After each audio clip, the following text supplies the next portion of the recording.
सत श्री अकाल, तुसी देख रहे हो सियासी सेका। मैं अमनप्रीत कौर। हरियाणा महिला कमीशन की चेयरपर्सन रेनू भाटिया जी अजकल अपने एक वायरल वीडियो कारण सुर्खियां दे विच ने। वीडियो विच ओह जिस अंदाज दे विच न्याय करदे सुनाई दे रहे ने, उस नूं देख के लगदा है कि शायद कानून दीयां किताबां हुण पुराणियां हो चुकियां ने।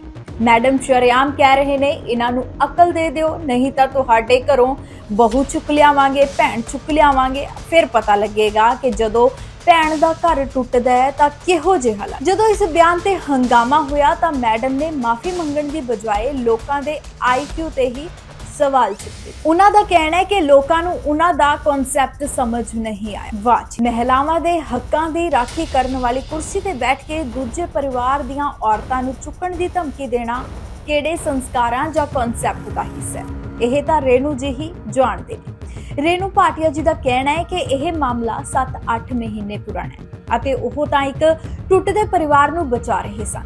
ਉਹਨਾਂ ਮੁਤਾबिक ਜੇ ਕੋਈ ਲੜਕਾ ਕਿਸੇ ਦੀ ਧੀ ਭਜਵਾ ਕੇ ਲੈ ਆਵੇ ਅਤੇ ਉਸ ਦਾ ਪਿੰਡ ਉਸ ਨੂੰ ਆਪਣੀ ਬਹੂ ਕਹਿ ਕੇ ਰੱਖ ਲਵੇ ਤਾਂ ਉਸ ਨੂੰ ਸਬਕ ਸਿਖਾਉਣਾ ਜ਼ਰੂਰੀ ਹੈ। ਪਰ ਸਵਾਲ ਇਹ ਹੈ ਕਿ ਸਬਕ ਸਿਖਾਉਣ ਲਈ ਕੀ ਕਿਸੇ ਹੋਰ ਮਾਸੂਮ ਧੀ ਭੈਣ ਦੀ ਇੱਜ਼ਤ ਨੂੰ ਦਾਅ ਤੇ ਲਗਾਉਣ ਦੀ ਗੱਲ ਕਰਨੀ ਜਾਇਜ਼ ਹੈ। ਉਹਨਾਂ ਨੇ ਵਿਰੋਧੀ ਸਿਆਸਤਦਾਨਾਂ ਨੂੰ ਨਸੀਹਤ ਵੀ ਦਿੱਤੀ ਹੈ ਕਿ ਉਹ ਆਪਣੀ ਰਾਜਨੀਤੀ ਚਮਕਾਉਣ ਲਈ ਬੇਟੀਆਂ ਦਾ ਅਪਮਾਨ ਨਾ ਕਰਨ। ਪਰ ਵਿਅੰਗ ਤਾਂ ਇਹ ਹੈ ਕਿ ਜਿਹੜੇ ਸ਼ਬਦ ਖੁਦ ਚੇਅਰਪਰਸਨ ਦੇ ਮੂੰਹੋਂ ਨਿਕਲੇ ਨੇ, ਕੀ ਉਹ ਧੀਆਂ ਦਾ ਸਨਮਾਨ ਵਧਾ ਰਹੇ ਨੇ? ਮੈਡਮ ਅਜੇ ਵੀ ਆਪਣੇ ਬਿਆਨ ਤੇ ਕਾਇਮ ਨੇ। ਉਹਨਾਂ ਨੂੰ ਲੱਗਦਾ ਹੈ ਕਿ ਅਜਿਹੀ ਭਾਸ਼ਾ ਵਰਤ ਕੇ ਉਹ ਬੇਟੀਆਂ ਦਾ ਭਵਿੱਖ ਨਿਰਮਾਣ ਕਰ ਰਹੇ ਨੇ।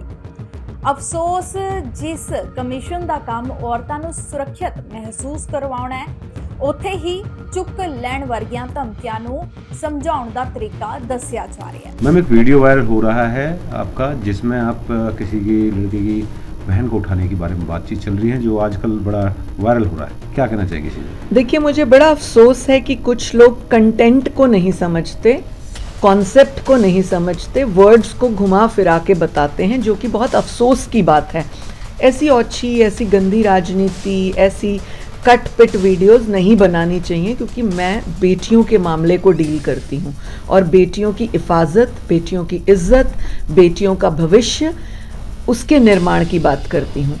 ये एक बहुत पुराना केस है, 6-7 महीने 8 महीने पुरानी बात है, जिसको हमने सॉल्व भी कर लिया है।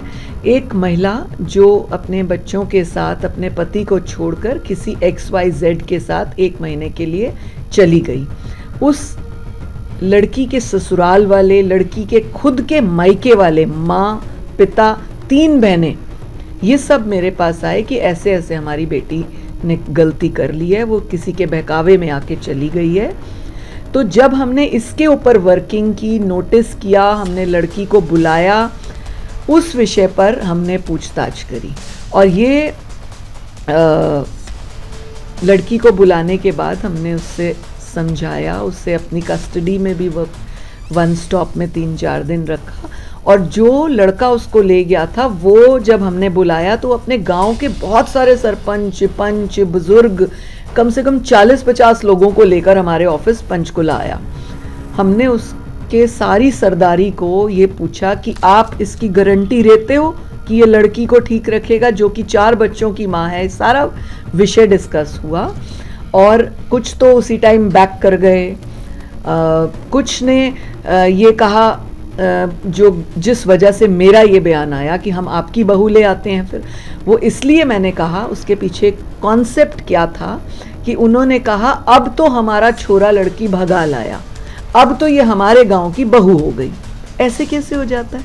अगर कोई आपके गांव का लड़का किसी के साथ गलती कर लेता है, ले आता है और उसका परिवार उसे वापस लेने आना चाहता है, तो आप कहोगे नहीं नहीं अब तो ये हमारे गांव की बहू हो गई। ऐसे तो फिर किसी के घर से ऐसे किसी को ले आया जाए, बहकाया जाए, तो क्या उनकी अमानत हो जाएगी?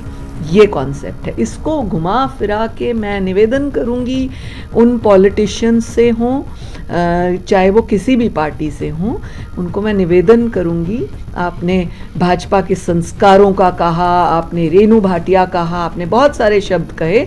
रेणु भाटिया अपनी बात पर कायम है, महिला आयोग अपनी बात पर कायम है। हम बेटियों की सुरक्षा रक्षा की बात करेंगे, उनके घर बसाने की बात करेंगे, ना कि इस तरह से औछे रिश्तों को अंजाम देने की। और कृपया करके अपनी राजनीति को चमकाने के लिए बेटियों का अपमान न करें।